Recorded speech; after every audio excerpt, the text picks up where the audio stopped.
I'm happy about this class, actually. I'm worried about that. I shouldn't have done evaluations when my friend was here, because she never comes other than that one evaluation class. I'm kind of worried that how can anyone evaluate a class that they've never come to? So I'm worried about people who don't come to the class, and I certainly don't think that that's the proper way to do things, and I'm going to probably penalize people if I can figure out who does and doesn't come. So there, I'm going to pass around another list here, and if you'll put the date on this one, I think the last class you certainly should be here. How would you know what's going to be on the final? Of course, those people writing papers maybe say, well, I don't really care. On the other hand, I warned you that, you're not the one that should tell, but I warned you that if you're writing paper, you particularly want to come to, so that you don't just slough off the class. So the only way I have to control that is through the attendance sheets that you're signing up now. Okay, so we were talking about Sufism, and we read about Al-Halaj, and that really is a terrible fate, you must agree. I mean, that really is, you know, I don't think it's put in here because Westerners want to embarrass Easterners. I just think it's put in here because it's so shocking. Now, we have most of the great Sufism material was put into poetry. And I think we might have time to do Salma's Picture of the Crusaders here as well before we finish up today, so I hope we do. But I wanted to be sure we get through the poetry. Of course, the greatest of all is considered to be Rumi. You'll find him on page 238 of the Kritzeck material I gave you. And Rumi's original name was Jalal ad-Din. And Rumi is the name that's suffixed to that, al-Rumi. Rum in Arabic means what? Well, it usually meant Rome. But it was because the Muslims didn't see Byzantine Empire, or Byzantium, as different from Rome. Anyone from those areas were called Rumis, from Rome or Byzantium. So it was a family that seems originally to have come from those Muslim areas of the Byzantine Empire. What country is now famous for a name like that, that's a successor state out of that area? Romania. There's a successor state out of the Byzantine Empire that is still called Rome. You know, Romania is Romania. And it comes from this word Rome that the Muslims applied. The Muslims applied what called the Mediterranean Sea, the Bahr al-Rum, the Sea of Rome. So Rumi's original name, he seems to have been, though he was born in Persia, he seems to have originally come from Anatolia, because he'd been in previous Byzantine territory. He lived in the 1200s, around the same time as Averroes in Spain, Ibn Rushd, and sometime after Ibn Hazm, let's say, in Spain. He wrote all his poetry to a friend. Maybe there was a more intimate relationship, it's hard to say. It's kind of love poetry, but it's also spiritual love, to a fellow called Shams ad-Din al-Tabrizi. Someone called Shams ad-Din al-Tabrizi. And so the whole collection of poetry was named after this al-Tabrizi. What does Tabrizi mean? What is Tabriz? Tabriz is a town even today in northwestern Persia on the Turkish border. It's called Tabriz. That means he came from Tabriz on the northwestern border of Persia or Iran and Turkey. There was no Turkey then. So here is the kind of poetry. We have a few selections, that's all we can do. Again, pure Sufism of its highest development here in Rumi. So this is the 1200s. We already started getting it developing. When was Al-Halaj? Was that the 800s, was it? 8 to 900s. Yeah, late 800s, early 900s. We saw evidence of it already in Al-Jahiz in the 800s. Now we're in the height of it. What's to be done, O Muslims? For I do not recognize myself, this translated. I am neither Christian nor Jew. And again, the rhythm in English flows as well. Nor Jabbar, Zoroastrian, nor Muslim. I am not of nature's mint, nor of circling heavens. Why is he saying what he isn't? Why is he saying what he isn't? Because he doesn't exist. He's in Fana. What did I tell you Fana was? What's the English word? Extinction. His self is no longer separate from God. He no longer exists as a separate being from God.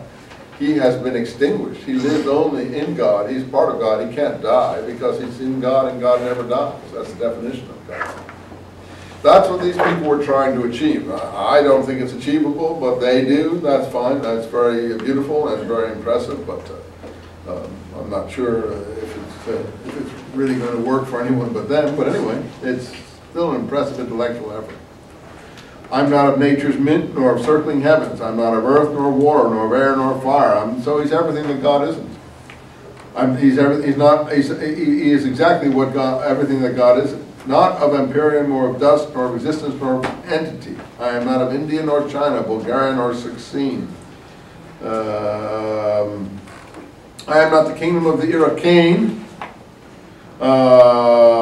nor of the country of Khorasan, eastern Persia. Iraqine is the two Iraqs, the two rivers. I am not of this world or the next, nor paradise or of hell. I am not Adam nor Eve, nor Eve never is one. My place is the placeless, my trace is the traceless. It is neither body nor soul, for I belong to the soul of the beloved. And this is love poetry, you see, but aimed at God and also Shamsi Tabrizi. I have put duality away, like Ibn Hazm said, union with the beloved.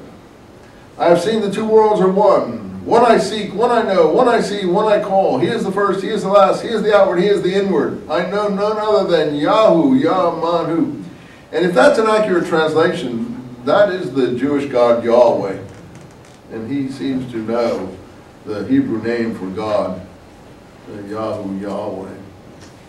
I am intoxicated with love's cup. The two worlds have passed out of my ken.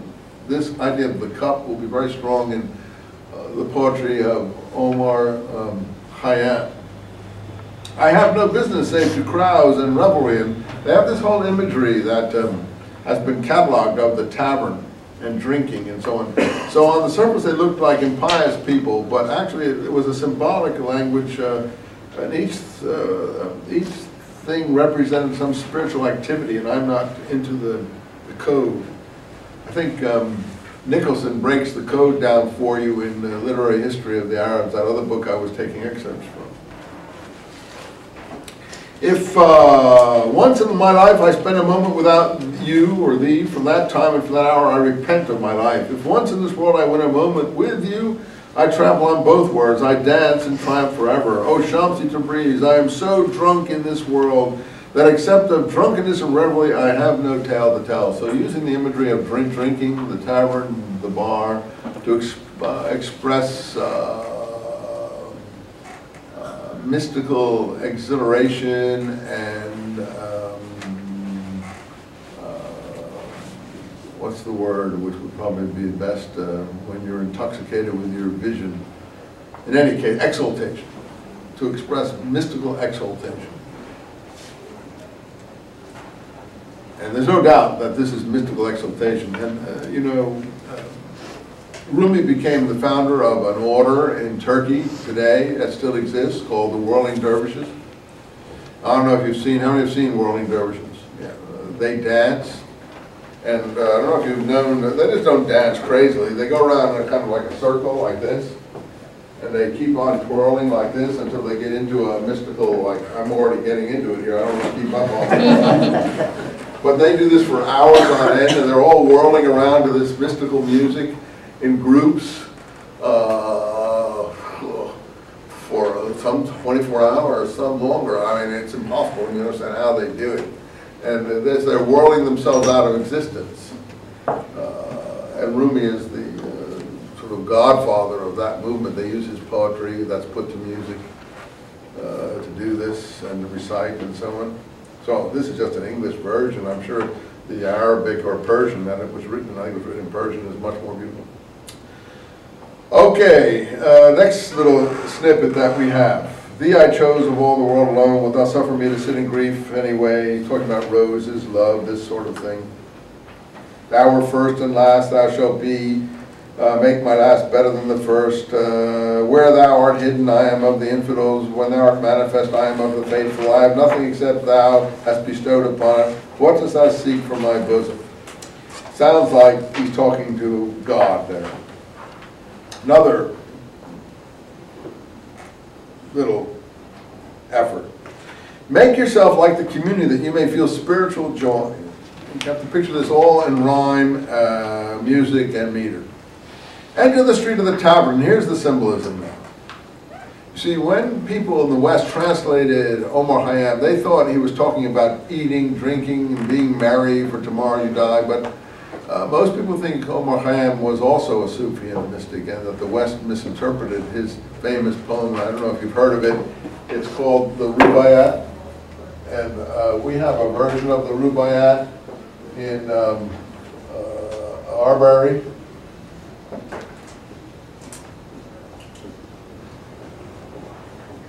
Well, I think this about had it. Let me see if I can find it. This, bringing your own pens, Mr. Paris, is a real, to coin a pun, a pain, is a real pen pain. Having to bring your own writing materials to class. Anyway, Omar Khayyam. And most people think that he was also a mystic, and he was translated into English famously in the 19th century in England, and the translation became really a bestseller, if you like. It still sells. It's called Omar Khayyam's Rubaiyat, and the philosophy is supposed to be eat, drink, and be merry, for tomorrow you die. A loaf of wine, a loaf of bread, a bottle of wine, and thou beside me, and universe is paradise now. So thinking of eating, drinking, and making love as if that is the be-all and end-all of the universe. Maybe it is. But the point is, I don't think that Omar Khayyam meant it to be read like that. And the code is here in Rumi. Enter the street of the tavern, that you may behold the wine bibbers. Remember, Jesus in the Gospels presented as a wine bibber. You can apply this symbolism even to him in the Gospels, that he's a kind of Sufi, which would make more sense to me than the way the Gospels portray him, frankly. That I would think that is more what's going on. Drain the cup of passion. So the tavern, the wine drinking, the cup, all these things are symbols in the Sufi lexicon. Open your arms if you desire an embrace. Break the idol of clay that you may behold the face of the fair. Beholding the face is a mystical activity for beholding God, obviously. Why for no woman's sake do you endure such a large dowry? How long for the sake of 3 loaves will you look on the sword and the spear? Always at night returns the beloved. Do not eat opium tonight. Close your mouth against food that you may taste the sweetness of the mouth. The mouth is very strong symbolism all through here. The cupbearer, again, is a big symbolism. Is no tyrant, and in his assembly there is a circle. This is the circle of mystics practicing these mystic devotions. Come into the circle, these devotees. Be seated. How long we regard the revolution, the circle, or dancing, or whatever. Look now, here is a bargain. Give 1 life, receive 100. Cease to behave as wolves and dogs that you may experience the shepherd's love. You said, my foe took such a one away from me. Go, renounce that person in order to contemplate the being of him. Think of nothing except the creator of thought. This is about mystic contemplation. Care for the soul is better than feeling care for one's bread. Why then, when God's earth is so wide, have you fallen asleep in prison? Platonic view of life as a prison. Avoid entangled thoughts that you may see the explanation in paradise. Refrain from speaking that you may win speech hereafter. Abandon life in the world that you may behold the life of the world. Look at the face of love. Love, love, love. amore, Italian love poetry, Ibn Hazm treatise on love. Everything has to do with love, and yet love is a mystic activity having to do with loving God. That you may properly behold a man. Do not sit with the frigid, for you will be chilled by their breath. Seek from the face of love something other than beauty. It is time to consort with a sympathetic companion. Since you are a clod, you will not rise into the air. You will rise into the air if you break and become dust. If you break not, who molded you will break you. Don't ask me to explain what all this means. It's first of all, it's English translation, and we don't know how accurate it is. When death breaks you, how should you become a separate substance? When the leaf grows yellow and the fresh root makes it green, you are complaining of love, through which you become pale. And oh friend, if you reach perfection in our assembly, the assembly anyway of the mystics, you will sit, your seat will be the throne imagery we already had in the Koran. You will gain, it's big in the Jewish Kabbalah too. You will gain your desire in all things, but if you stay many, many years on earth, you will pass from place to place, and you will be as dice in the backgammon. If Shamsi Tabriz draws you to his side, when you escape from captivity, you will return to the orb. There's the dedication to Shamsi Tabriz, his friend. This is love, to fly heavenward. Here it is, the mystical ascent to heaven. To rend, that's what love is, the mystical ascent. To rend every instant 100 veils. The first moment to renounce life, the last step to fare without feet. So you begin to think Ibn Hazm may have been meaning more when he extols love to the extent that he does. To regard this world as invisible, not to see what appears to oneself. O heart, I said, may it bless thee to have entered the circle of lovers, the mystical adepts. To look beyond the range of the eye, to penetrate the windings of the bosom. Whence did this breath come, O soul? Whence this throbbing, O heart? O bird, speak the language of birds. I can understand their hidden meanings. The soul answered, I was in the divine factory while the house of water and clay was a-baking. I was flying away from the workshop while the workshop was being created.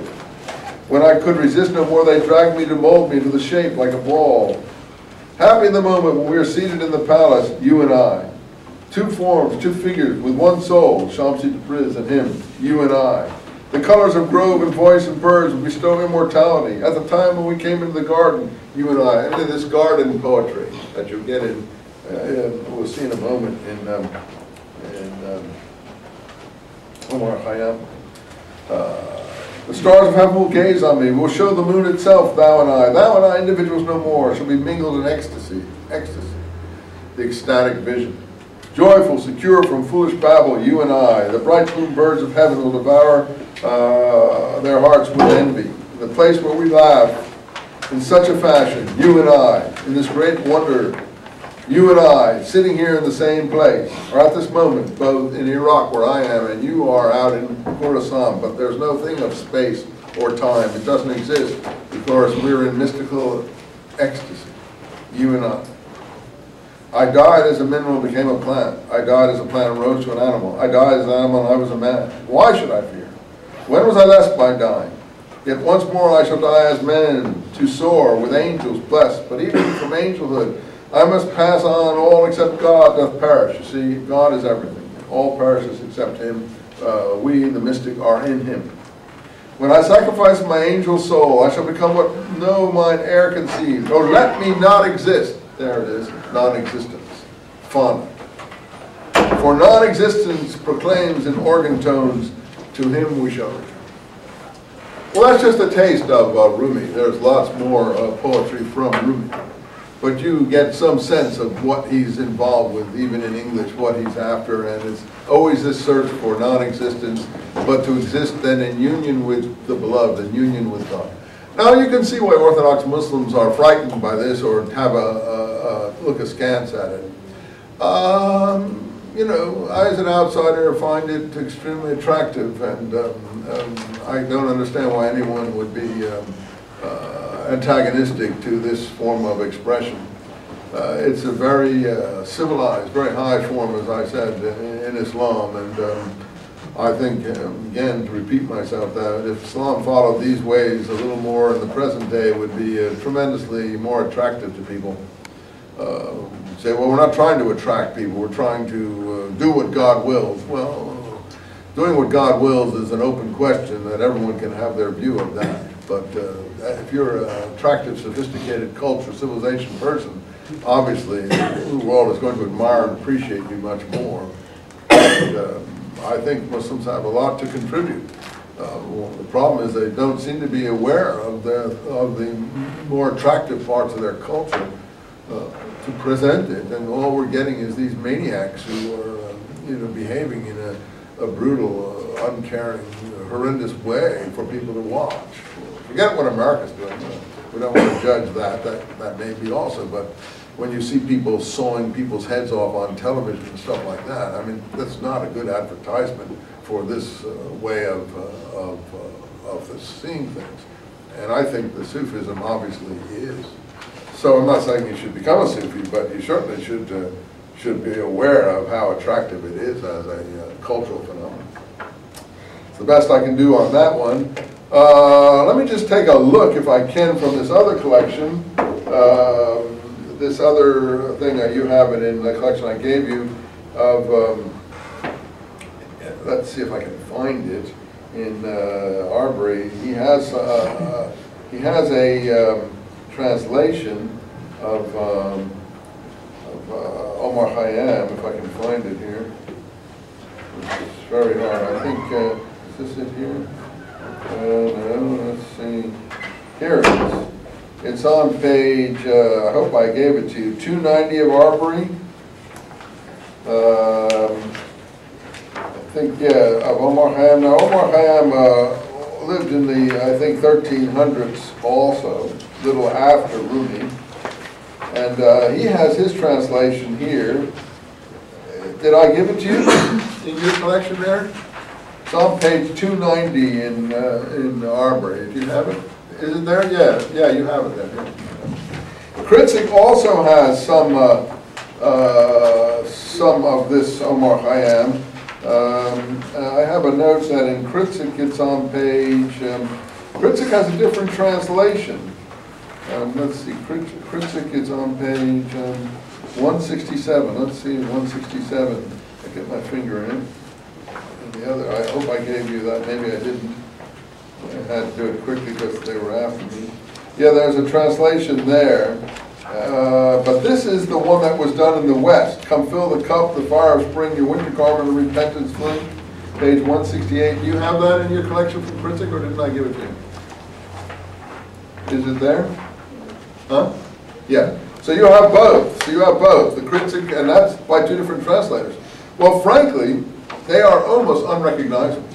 I mean, if you read the one translation, and if you read the other translation, I can't see any correspondence between them. It's like two different universes. So you say, well, what are we supposed to do, Professor Eisenman? Well, look at them both, and see if you can come to some conclusion. But what is certainly clear is they're using the cup, the tavern, the wine, the lips, the mouth imagery that we already saw starting to be used in Rumi.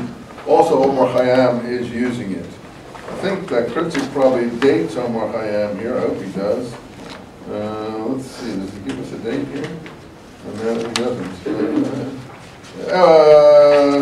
Let's see. Well, he doesn't give us a date here. Anyway, it's in the 1300s. Maybe they don't even have the exact dates. I don't know. I think that they do. And he says here at the beginning, Kritzeck, the most famous line in English literary translation is, a book of verse underneath the bough, a jug of wine, a loaf of bread, and thou beside me singing in the wilderness, O wilderness where paradise ye now. And it's as if it's singing about love, drink, and be merry. The translator in English was Edward Fitzgerald, and Kritzeck gives you his translation here. Let's just read you a few quatrains from his. Rubaiyat means 4 lines. We would call it in English a quatrain. 4 lines. Quatrain.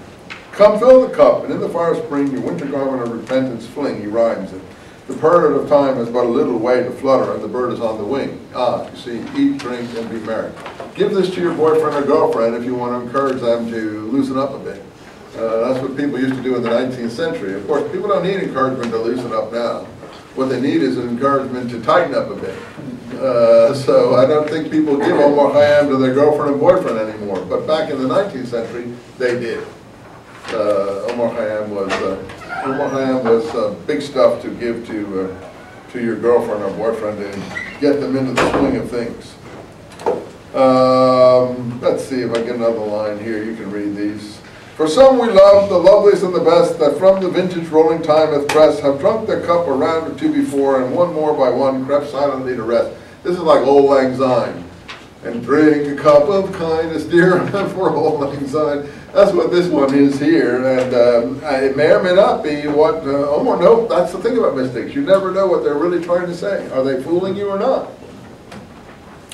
The moving finger writes, and having written moves on, nor all your piety nor wit shall lure it back to cancel half a line, nor all your tears wash out a word of it. Ah, love, could you and I with him conspire to grasp this sorry scheme of things entire, would we not shatter it to bits, and when we mold it near to the heart's desire? Well, you know, this was just great stuff back in the 19th century, early 20th century. That's Kritzeck's translation. And now, that's Edward Fitzgerald through Kritzeck. Now, that's how Omar Khayyam was seen for people who didn't know anything about Sufism back then. Now, if you move over to, this translation is by in Arberry on page 290. This translation, God, he's got the whole thing. From Omar Khayyam, a new version, it's got 40 verses. And I'm not sure who did it. It may have been Robert Graves. But anyway, maybe Arberry did it himself. Anyway, it's totally unrecognizable. Can you recognize it? Can you see it? I mean, I don't see any of the verses we just read in here. Thou, Lord, did number 3, didst mingle in your skill the dust and water of my clay, thy fingers spun for my array, woolen fine linen as thy will. Since that was written long ago, whatever good I may have sought, whatever will through me is wrought, what, Lord, remains for me to do? I don't know what it's even saying. 5, though never face more radiant were, nor tresses, there's the face, the hair, the cheeks, that we'll get in Hafiz's poetry momentarily. Lovelier than mine, my cheeks the tulips glow outshine, my statue splendor as a fir, 'tis unclear for what sublime and purposeful end, so cunningly artist returning, arrayed me in the bower of time. Well, this is maybe a more precise translation, but it's certainly not as much fun as the other, is it? Because it's totally incomprehensible. I have no idea what's being said here. Look at 7, give not that precious heart of thine, save to the loved one's locks to bind, more hair imagery, scatter not life upon the wind, nor live one moment without wine. Okay, that's the first sort of live, eat, and drink and be merry, for tomorrow you die line. 10, I never sipped, as I recall, the limpid wine of glad relief without the hand of sudden grief poured me its cup of bitter gall. Well, I don't know what's happening in that one. Anyway, we have wine, drinking wine. Look at 22. Wine is a ruby liquefied, quarried within the hollow bowl, the cup's a body and its soul, the liquor's coruscating tide, yon gleaming glass of crystal clear, nor laughing with the crimson wine, enshrouds the lifeblood of the vine, and all is... Well, something more is going on beneath the surface here, because we know that wine is forbidden in Islam, and these people are functioning in the Islamic world, and they're using these symbols for something more than just drinking. That's quite obvious. So, I don't know what's going on, but all I can tell you is that this translation of Arberry is totally incomprehensible. You say, well, why'd you give it to us? Well, I just want to show you the difference. There are other ones that are even more mystical. Look at 38. I know not why the hand of joy was to create in order due, the temperance exact and true, pleased to sap them and destroy. If they were well as with his aim, why did he shatter them again? And if they were not well, why then, since he designed them, who's to find? I don't know what that translation is saying. And I can't follow it. Maybe that's what I'm supposed to feel. So anyway, that's Omar Khayyam that you can look at. I don't know what you want to make of it. Let me go back here now, finally, to who is the national poet of Persia, Hafiz. I don't know how many Persians we have in the room here, but if you are Persian, well, then you know Hafiz, because Hafiz is the national poet of Persia. We have him on page 267. He's another, a century later, or a little later than Omar Khayyam. He dies in 1390. If you've ever, there's Persian television channels and things. I don't know if you've seen them on the upper levels of cable television, but if you tune into any of those channels, you'll hear Hafiz being recited on those channels almost like, you know, regularly. And you'll hear someone reciting this elegant Persian, and it's always Hafiz. And he is actually the greatest, most famous poet in Persia and Iran today. And the question once again is this real drinking and real carousing, or is it symbolic carousing and images for ecstasy? I think it's always symbolic. I am not sure that it was real.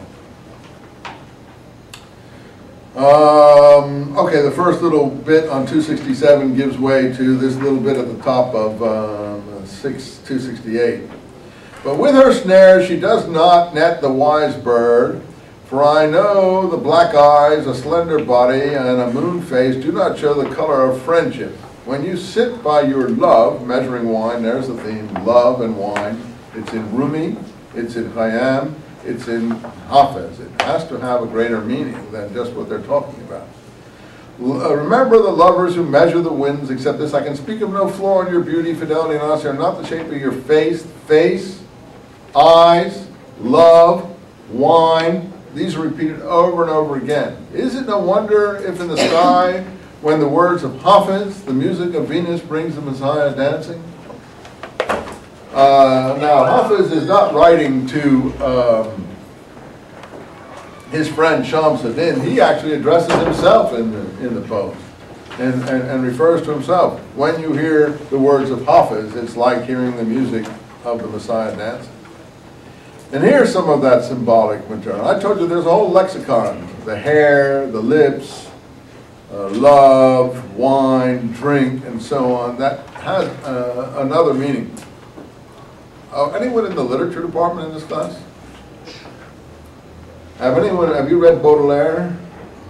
Well, Baudelaire has read Sufi poetry. He's the most famous French poet of the 19th century. And if you look, all his poetry is also about hair, lips, eyes, mouth, and so on. And it's quite clear that he's been influenced by North African Sufis in France in the late 19th century, when France came in contact with North African music and poetry. And he was probably, he was certainly smoking hookahs and hashish and this sort of thing. And he obviously came in touch. He obviously came in touch with North Africa. Okay, let's look at this. Her hair is in disarray, her lips laughing, drunk in the sweat of revelry, singing of love, she came, flask in hand. All right, just the first line. Hair, lips, flask, love, drunk, revelry. Don't forget, this is a translation. Disheveled and her clothes rent. Last midnight by my bed she bent. Her lips, there's lips again, curved in regret. These are the symbols that are here. I think Nicholson explains them to you. I saw sorrow quarrel in her eyes. I don't have the answers to them. Arberry has a book about this as well. As her whispers spoke softly, is her old love asleep? Given such wine before dawn, a lover is an infidel to love if he does not drink. Wine, love, drink. Find no fault, anchorite, with the drinker of dregs. For on the day of the covenant we were given no other gifts. We lift our lips, drinker. Whatever he pours into the wine bowl, the wine of the paradise, the cup of hell, wine and cup. Oh, how many vows of repentance are done by the smile of wine and the tresses, the hair of a girl, like the vows of Hafiz? Wine, tresses, cup. And then another long thing about mentioning Hafiz again. And then finally, a rose blooms within me. Wine is in my hand. Wine again. I mean, how often can you refer to wine in a poem? The fact that it's repeated over and over and over again tends to suggest that there's a symbolic meaning supposed to put together a code, a Da Vinci code behind all this. And I think there is. And you have to be an adept to understand it. And it's in the Rumi poetry, it's in the Omar Khayyam poetry, and it's in the Hafiz poetry. Some people say Hafiz of the three really meant this. I don't think he did completely. I think this is Sufi poetry. And my beloved, again, embrace, this day the world's king is my slave, bring us no candlelight. It doesn't mean anything other than these odd expressions. Bring us no candlelight at dark, because the moon face of love is full love. We worship wine, and pour out our vows, pour. And it's against my law to be without your face, face. This is just repeated over and over and over again. I'm repeating them to show you the words that are repeated. My ear hears ever the speech of the reed and the melody of lutes. My eyes are always on red lips, lips. And on the circulating cup, cup. In our assembly, bring no rose perfumes. We breathe the fragrance of long hair, hair. I mean, that's like about the 5th time hair has been mentioned. Do not praise to me the taste of sugar, for my desire is satisfied by your sweet lip, lip, about the 4th time. Just in this material. As long as my grief for you is in my heart's ruins, my place is in the tavern alley, tavern. There weren't all these taverns running around the Muslim world at that time. You speak of shame, shame is my renown. You speak of fame, my renown is my shame. We are rakes, we are wine drinkers, just like Rumi. Our heads are spinning. There's the ecstasy motif. Comparing drinking with spiritual exaltation. And that person who is not like us, who is he? Do not betray his faults to the censor. He is like us and always asking luxury. Hafiz, do not sit one moment without your love or wine. Again, love and wine. These are the days of rose, jasmine, and celebration. Lovely lines, even in English. The red rose is open. The nightingale is drunk, drunk. An invitation, Sufyan, wine worshippers, wine bibbers, wine worshippers. The pleasures of intoxication. Repentance, which appeared to be a stone, look, has been smashed by the wine glass, the wine cup. Bring wine, wine, wine, wine, wine. For in the court of independence, whether watchman or sultan, wise or drink, or drunk, drunk. From this inn, this tavern, this inn, of the 2 doors, one must go out. Luxury is impossible without deep pain. I don't know what's being said here, but something's being said here, and it's in a beautiful meter and rhyme. That's what you probably can't feel in these translations. For not, for is and not, yes, by order of the beyond, they are bound to the covenant. For is and not, do not trouble your heart or happiness. For not is nothing, the end of every perfection which is. Again, all very mystifying. The horse of the wind, the language of the birds, went to the wind. Do not fly from the road with feathered wings. The arrow flies and floats but falls in the dirt. For the language of your pen, Hafiz, what thanks from him who takes your word from hand to hand. If that Shirazi Turk take my heart in hand, I will give up for her Bukhara and Samarkand. Give me Saki, the last of the wine, for in paradise we will not find the waters of Ruknabad and the meadows of Mosala, all images of intoxication. Her beauty is independent of my incomplete love. What line, perfume, or color does her beauty need? I therefore, before that ever-increasing beauty which Joseph had, know the love which separated Zuleika from her veil, love. If you curse me or swear I am content, the bitter answer fits your red, sugar-eating lip. Hear, O soul, advice from the wise man who knows, advice from the wise man who knows, which is dearer than soul to the young who possesses joy. Speak music, talk wine, wine again. For fortune's mystery, as philosophy does not unravel or untie the tangle, your song is spoken, the pearls are strung. Sweetly Hafiz sing, he dresses himself, not Shamsi Tabriz. That heaven in your poem may scatter knots of stars. Another one. At the head of the bazaar, they have played with life, issue of proclamations. Life, listen, dwellers in the alleys of pleasure. Again, in the alley of the taverns for pleasure. Several days have passed since we lost the daughter of the vine, vine. She went her own way. Be ready in soft ruby robes and a crown of bubbles. She carries off reason and knowledge. More about intoxication here. She is the color of the rose and drunk. If you find her, take her to the house of Hafiz. I do not restrain desire until my desire is satisfied or until my body touches hers or my soul from my body goes. When I am dead upon my tomb, you will see my heart on fire, my shroud smoke, display your face. There's the face again. And the world will despair. Harassed by love, love again. In wonder at your beauty, beauty again. Open the lips, lips again. For which men cry. My soul is in my lips, lips, lips, lips, lips. In my heart is grief. Her lips never touched, lips. My soul from my body sighs. I sorrow in the narrow place because of the impatient mouth, mouth. To those whom it brought desire, when will that mouth, mouth again, bring peace? Everywhere the name Hafiz appears, lovers praise him. Again, when the wine sun fills the bowl of the east, it brings to her cheeks 1,000 anemones. The wind breaks ringlets of hyacinth over the heads of roses, all intoxicated imagery. As among the meadows I inhale, it's still better than any modern English poetry you're going to read, even in translation. I mean, pick up a poetry journal, or read the daily poem they give in some newspapers or some other magazines. They're incomprehensible things, and they say usually nothing. And then you read this, and you're like, oh, it takes your breath away because it's so incandescent, whatever it's trying to say. How did they create this? So there was a formula of some kind. When the wine sun fills the bowl of the east, over the heads of the roses, as among the meadows I inhale the fragrance of her rich, guess what? Her hair. That does not express the night of separation, for the fragments of her explanation would fill 100 books. You will not satisfy hunger or desire from the tray. Anyway, it goes on like that. When the wind passes with her grace, to have what was desired for 1,000 years, cross the grave of Hafiz, lamentation will rise from the dust. Come, pass me the cup, quickly and hand it on. Love, first appeared easy, but trouble fell on me. The wind disclosed, guess what? The musk of your hair. My heart was twisted in the musky flame. In my love's house there is no place in peace and pleasure. At every breath the caravan bells cried, ride on, stain your prayer rug with wine. Wine probably means intoxication or spiritual enlightenment.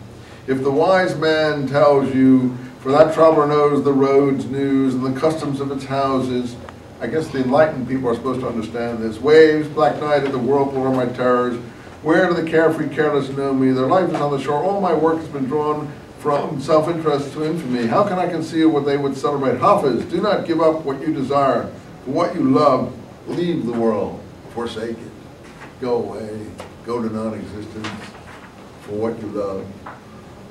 That's what we have of Hafiz. There's probably much more on this thing. You can read and read and read. It would be 100 times better if you read it in its original language, obviously. But that's example of Sufi poetry, of a kind of formulaic, mystic expression of union with God and the beloved, and as being equivalent things, and the cup, seeking fauna, seeking non-existence, seeking to disappear into God. Mystical ecstasy. I don't have much else to do at the moment. I do want to just take a look at this Muslim view of the Crusaders. We have a little time, and then I'll tell you about the exam. How about that? Okay. So I said I would do that, and now we do have a little time. Let me see if I can find it, since it's so funny. I was reading you a bit last time, and it makes the Crusaders seem like a pack of animals. I wouldn't be surprised if they probably were. Let's see. 202. 202, thanks. I'm going around, I got to open everything. Yeah. This fellow, Usama, you sure it's 202? Let's see if I can find the beginning. I don't see it, that's not it. Go to 203, but 202 is not there. Oh, okay, I'm not seeing it 202. Thanks. Okay. So Usama, he was born in 1095. How many have seen that new movie that's out now on cable, The City of God or something it's called? Oh, yeah, I have that movie. Well, I know you do. You're a big movie buff, I know that. Well, you know, that's from the Titanic maker's view of the Crusades, which is a pretty pitiful view, but it's not so bad. Anyway, that's the same time as this, anyway. That's the same time as this is happening. That's supposed to be a true story, that portrait of the Crusades that he gives in that movie, with fireballs flying through the air and armies assaulting walls, and all full of special effects and modern cartoon violence. This is, I think, a more down-to-earth picture anyway of what was going on. One could say, as he says here, that he's using the adab style here. And he was among the Franks, and he was a friend of Saladin, the Muslim reconqueror of Palestine, the Kurdish Muslim who became head of a dynasty for a time, as we said. Look, his first excerpt here. Mysterious are the works of the Creator, the author of all things. When it comes to recount the cases about the Franks,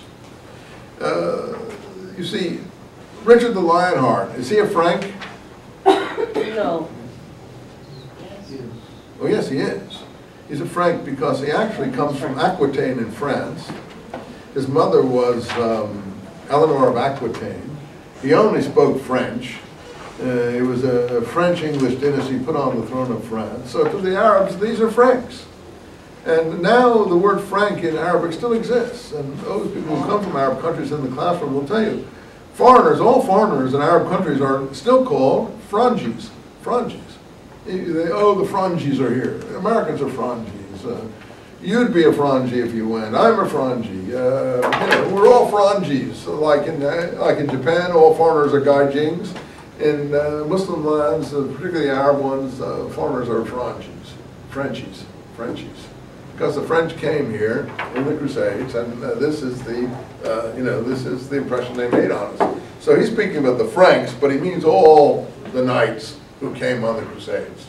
He calls them all French, but they're not really Franks anymore. They are Frenchies, but they all speak French. And yeah, France still claims a big role in the Middle East. France is always meddling in the Middle East. France has not given up on the Middle East even today. France wants Lebanon to be under her control. She has an interest in Syria. She was very angry when the British took Palestine. She doesn't like the Americans meddling in Iraq. She does everything she can to undermine the American position in Iraq at the UN, and since that time, which has in fact caused a lot of the unhappiness and negativity the Americans have found in Iraq. Without what happened at the UN previously under French direction, the American experience in Iraq would have been probably much more felicitous, but the people there got encouragement not only to resist, but to have contempt for the American involvement. That has grown and that is continuing. The French are always playing a game there, and it has to do with the Vatican to some extent, because the French have always represented Vatican interests. The Crusades were a Vatican project led by French knights. Actually, they were Norman knights. Really. Most of them were Norman knights, and the Normans were very good fighters who came from Norse countries. That's why they're called Norsemen. They were Norsemen who settled in Normandy on the coast of France, and they also conquered England, which is why the relationship at that time between France and England was strong. You know, when did the Battle of Hastings take place? 1066. That was a Norman conquest of England in 1060. What we're talking about here, around 1095, 30 years later. The same knights who went to England and conquered England are going on the Crusades, or their descendants. So these are all Norman, really the Norman knights, who have gone from France to England and so on and so forth. That's why foreigners are called Frenchies. But the same thing in Spain is going on. Toledo, the capital of Spain, classical capital of Spain in central Spain, fell to Norman knights on another crusade. What date, do you know? 1085.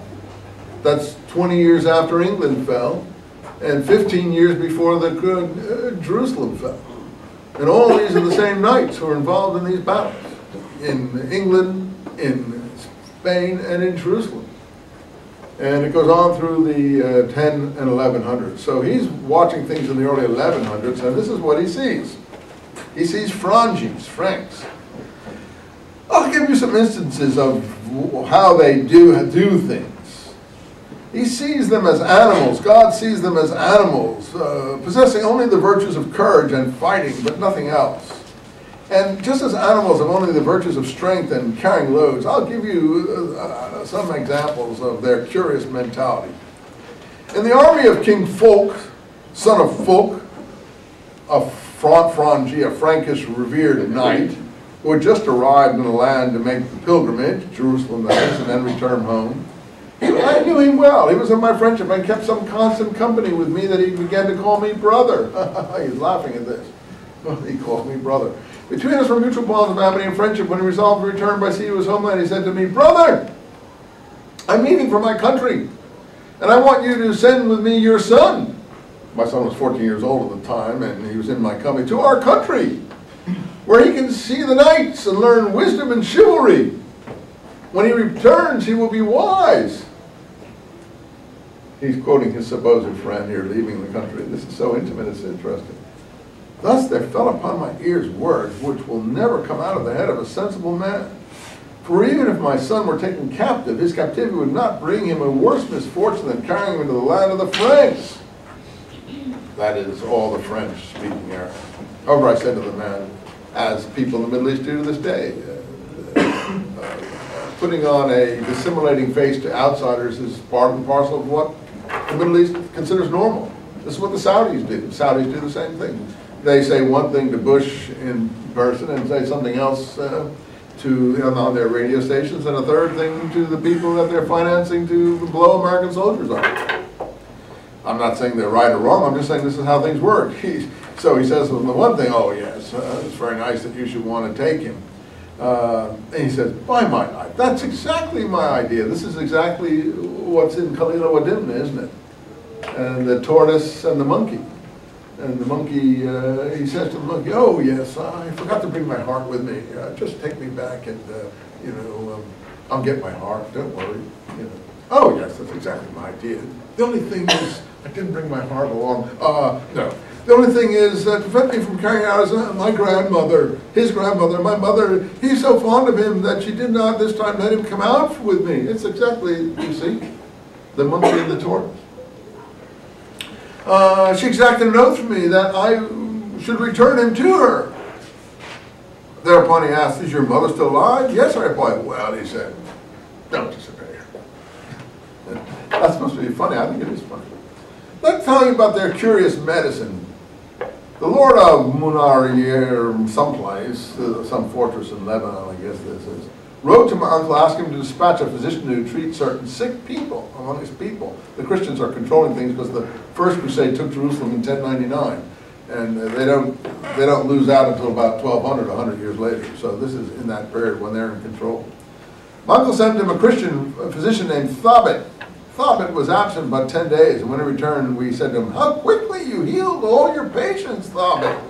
He said, they brought me a knight in whose, we did read this, how we treated the knight and the woman so that they both died. That was his medicine. Further along here, I witnessed a case of their medicine which was quite different. The king of the Franks, folk of Anjou, you see Anjou is in Aquitaine in France along by the Bay of Biscayne there. And that's where Richard and his brother came from, Eleanor of Aquitaine. A knight named Bernard, may Allah be cursed beyond, was one of the most accursed and wicked of the Franks. The course kicked him in the leg, which became infected and opened in 14 different places. Oh, we did this too, how he amputates the leg. Let's get another one here. Some more here. This is happened to me in Antioch on a business trip. A man was accompanied by his son, and Frank noticed the boy and asked the father about him. Abu Fad replied, this is my son. The Frank said, well, swear by thy religion I prescribe to you the medicine which will cure the boy, that will charge nobody fees for prescribing it. In that case, I shall prescribe to thee a medicine which will cure the boy. The man took the oath, and the Frank said, gave him this medicine of glass wort soaked with ashes and olive oil, vinegar, and something burn, and he gives it to him to cure the boy. I don't know what's wrong with the boy here. The father treated the boy accordingly, and the boy was cured. His sores closed. The boy returned to his normal condition of health. I myself treated with his medicine many who were afflicted with such a disease, and the treatment was successful. So this is a case where the Frank does have good medicine. Now let's go to their other behaviors. Everyone who is a fresh immigrant from Frankish lands is ruder in character than those who have become acclimatized and have learned to live like good Muslims and learned our customs by long association with Muslims. Here's an illustration of how rude they are. This is a good one. When I visited Jerusalem, I always entered the Aqsa Mosque. You know, Al-Aqsa is where the Jews and the Palestinians are fighting even today on the Temple Mount. Al-Aqsa is the big center of Palestinian nationalism. It's on the Temple Mount near the Mosque of Omar. Beside which stood a small mosque which the Franks had made into a church. I used to enter the Aqsa Mosque, which was occupied by the Templars. We're now hearing about the Templars in the Da Vinci Code all the time, who were my friends. You know, these are warriors who have taken an oath and are supposed to be holy warriors.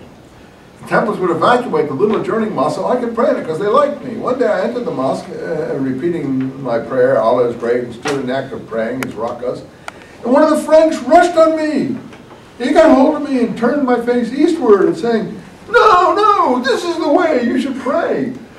You're praying in the wrong way. Apparently Christians pray towards the east. I didn't know that, but I guess that they do. A group of Templars hastened to him and seized him and pulled him back, and I resumed my regular prayer. And the same man, when the others were otherwise busy, rushed again at me, because this fellow had just come. He didn't know that Muslims and Christians treat each other well. He thought they were enemies. "No, no, this way, you should pray like this." Templars again came to him and threw him out, and they apologized to me and said, "Look, this is a newcomer. He's only recently arrived from the land of the Franks. He's never before seen anyone praying except eastward." Therefore I said to him, he's praying southwards towards Mecca, I guess. "I have had enough prayer." So I went out, and I've never been surprised at the conduct of this devil of a man. At the change in the color of his face, his trembling is sent with the sight of one praying towards the Qibla, towards Mecca. I saw one of the Franks come to Al-Amr Mu'in al-Din. May Allah's mercy rest upon us all, when he was in the Dome of the Rock. Again, that's in Jerusalem, on the Temple Mount. It's still there. It's the Palestinian symbol at the moment on their flags. "Do you want to see God as a child?" Marmaduke said. "Oh, yes." The Frank walked ahead of us until he showed us a picture of Mary with Christ, peace be on him, as an infant on her lap, because Muslims accept Christ, though not the stories about it. He then said, "This is God as a child." But Allah is exalted far above what the infidels say about him. He's making a joke there. He's showing me God as a child, and he's saying, this is a complete joke. This is not serious. The Franks are void of all zeal and jealousy. One of them may be walking along with his wife. He meets another man who takes the wife by the hand and steps aside to converse with her, while the husband is standing on one side waiting for his wife to conclude the conversation. If she lingers too long for him, he leaves her alone with the converse and goes away. In other words, they're very easy in their sexual mores. The Muslims are shocked. He introduces his wife to other men. They talk. If they're talking at length, he leaves them to talk. No Muslim would even let them out of the house. I used to visit Nablus, and I was always lodging with a man named Muiz, whose home was a lodging house for Muslims. The house had windows open to the road. There's shops into it. The other side of the road, a house belonging to a Frank who sold wine for merchants. He would take some wine in a bottle, go around announcing, "So-and-so, the merchant, just opened a cask of wine. Who wants to buy some? We'll find it at such and such place." It's a good picture of life at that time, isn't it? The Franks paid for the announcement made would be the wine in that bottle. One day the Frank went home and found a man with his wife in the same bed. This is like the story from Khalil Wadimna about the holy man who goes out and finds these things going on.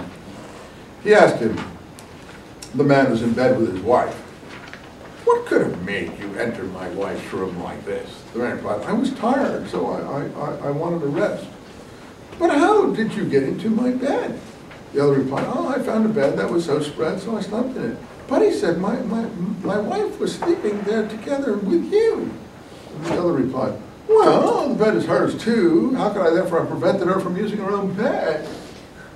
"By the truth of my religion," said the husband, "if you should do it again, you and I might have a quarrel." Such was, for the Frank, the entire expression of his disapproval and the limit of his jealousy. The Muslim of Chad here is totally amazed by the Frankish behavior. To me, this is a tremendously interesting insight, don't you think, into the times and the clash of cultures? It's really funny.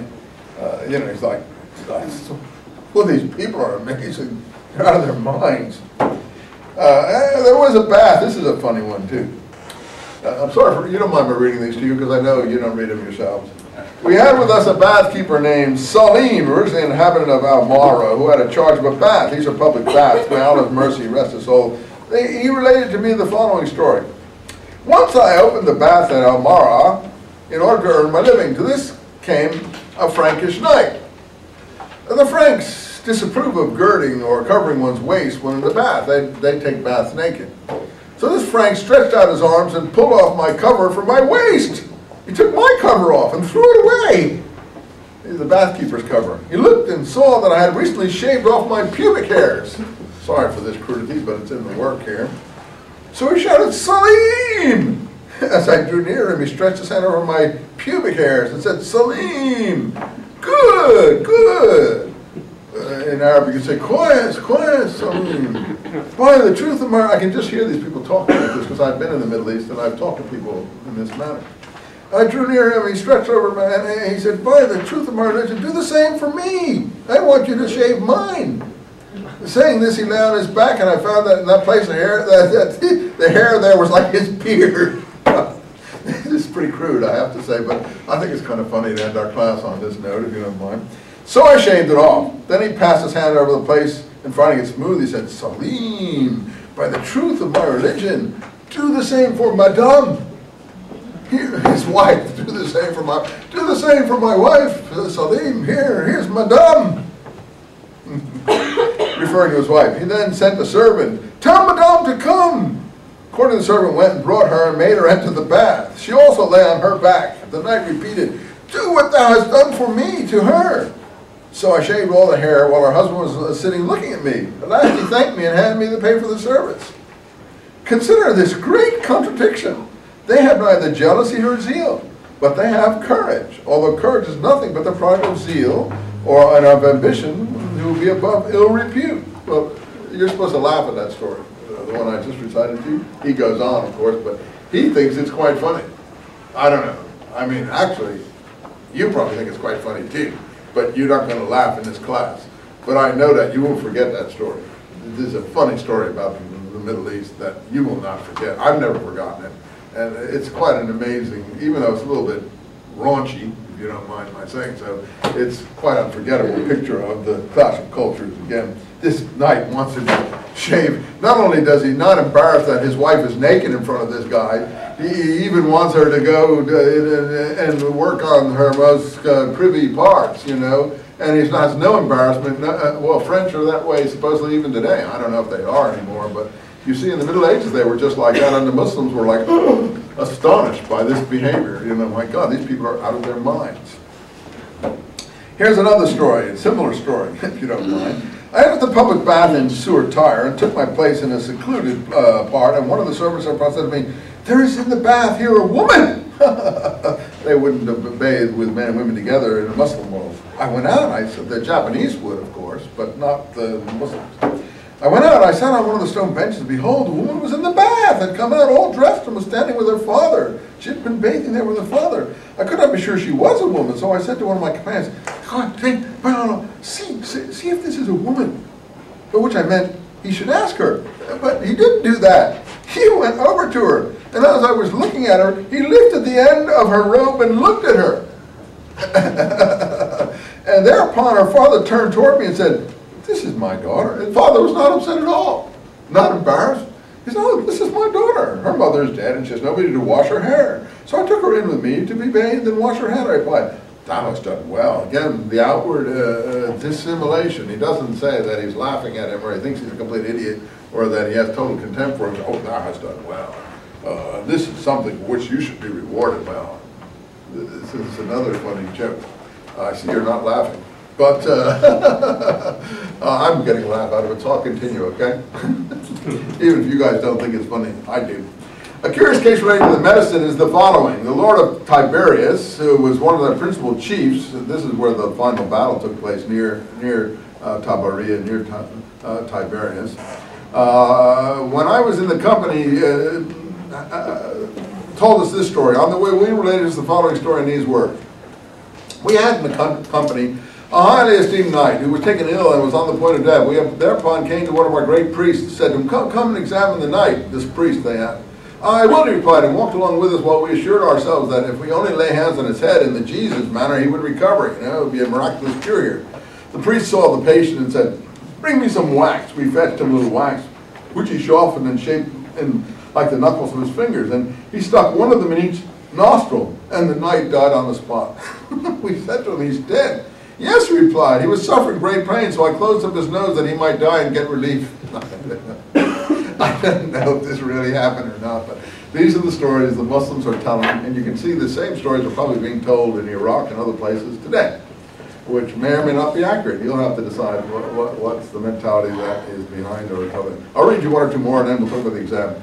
We shall now leave the discussion of their treatment of the orifices of the body and get on to something else. I hope he does. I found myself in Tabaria, at the time the Franks were celebrating one of their feasts. The cavaliers went out to exercise their lances. With them went out. They're not bothering the Muslims, you see. They allow the Muslims to go around with them everywhere. Everyone's living fairly peacefully together. The Franks just are warriors who fight when they are called upon to. Aged women whom they stationed at one end of the race course. At the other end of the field they left a pig, which they had scalded and laid on a rock.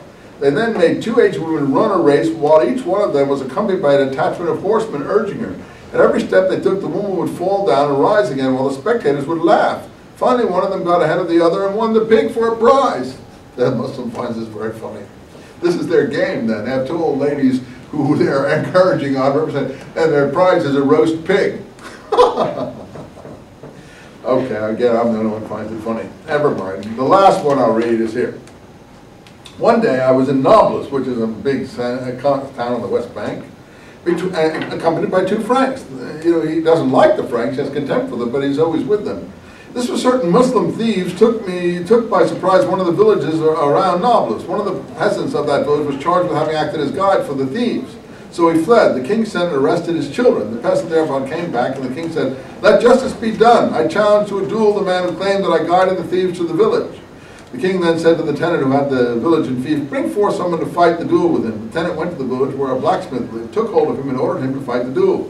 The tenant became thus sure of the safety of his own peasants, none of them whom would be killed and his estate ruined. I saw this blacksmith. He was physically strong man, but his heart failed him. He would walk a few steps and then sit down and ask for a drink. The one who had made the challenge was an old man, but he was strong in spirit, and he would rub the nail of his thumb against that of the forefinger in defiance, as if he was not worrying about the duel. Then came the Viscount, the lord of the town, and gave each one of the two contestants a cudgel and a shield and arranged the people in a circle. The two met. The old man would press the blacksmith backward until he would get him as far as the circle. Then he would come back to the middle of the arena. They went on exchanging blows until they looked like pillars smeared with blood.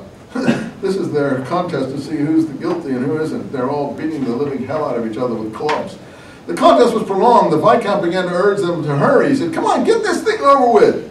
The fact that the smith was given the use of the hammer proved no great advantage to him. The old man was worn out. The smith gave him a blow which made him fall. His cudgel fell under his back. The smith knelt down over him and tried to stick his fingers into the eyes of his opponent, but could not do it because of the great quantity of blood that was flowing. Then he rose up and hit his head with the cudgel until he killed him. They then fastened a rope around the neck of the dead person, dragged him away, and hanged him. The lord who brought the smith now came, gave the smith his own mantle, made him mount the horse behind him, and rode off with him. This case illustrates the kind of jurisprudence and legal decisions the Franks has. May Allah's curse be on them. So, it's pretty gruesome stuff, but that's the world I recognize. I mean, to me, that's the real world. A lot of the other stuff that we read is the idealized world. Do you think these things happen that I just read to you? I'm sure they happen. This is the world that people live in. And it's a tremendously good picture. And Usama's got a whole book I recommend you reading. For the final exam. What are we going to do with the final exam? Well, we've got a lot to cover on the final exam. You can bring, well, no need to bring your Koran. I'm not going to ask you about the Koran. You can bring your literary books, and you can bring your brain with you. Don't bring the textbooks, the history book, or those books. If you have a Nicholson, which I don't think you do, you can bring that, but don't bring your textbooks, Hitty, and so on. Same as the midterm, 2 out of 3 essays. You can bring notes on note cards, 5, 10, 15. Don't bring all your notes, though. I don't want to see you scrabbling through your notebooks. Get your stuff organized on cards if you're interested in bringing anything to help you remember certain things. The essays, short IDs, something I mentioned in class, to keep you on your toes. It can be anything from Sharia all the way to Hafiz. And just to show that you've been following this class, I'm going to pay attention to it because I want people who came to the class to be rewarded for having made the effort to do that. So all of that I'm going to want you to do. And as far as the essays go, it seems to me we can have one essay on the caliphate. Certainly the right-guided caliphs what happened in the Arabian Peninsula after Muhammad died, after Muhammad died, after the successors started to develop, how you got, what happened to Ali, what the different wars were, the different battles, things. It's a huge amount of stuff there to cover. Then you can also, there may be something on the conquest. Spain, for instance. Why there were 3 caliphates in the Islamic world at the same time. One in Spain, one in the Middle East, and one in North Africa. How come you had an Umayyad caliph and an Abbasid caliph and a Fatimid caliph all at the same time? So those kind of historical questions, one or the other of those I could ask you something about. It's a vast area of material there. Islamic law, hadith criticism, the schools of Islamic law. We've covered a lot actually, as you see. So there could be something on Islamic law or theology together or separate. Closing of the gate of ijtihad, bilak kaifa, those things. Finally, literature. We have the pre-Islamic Arab poets. Could be something on pre-Islamic Arab poetry. The Mu'allaqat poets. Some analysis of their poetry, giving examples and what's interesting about it and so on. Adab literature. The development of adab literature, prose literature. Examples from Khalil Wadin, Jahid, Ibn Hazm, even this Usama person here. All this is Arab prose. And finally, of course, Sufi literature, which we've covered in the last couple of days. Sufi poetry primarily, but also that material about Al-Halaj, which was kind of adab type of material.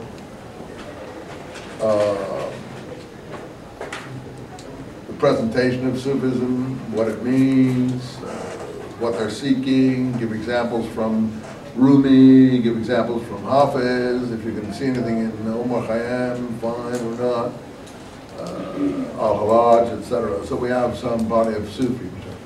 That's the range, so that's a huge range. Okay. I'm going to boil that down to 3 areas, and you'll be able to choose 2 areas to write about.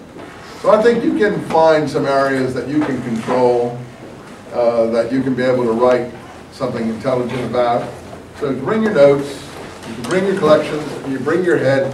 Don't do what the tortoise and the monkey did.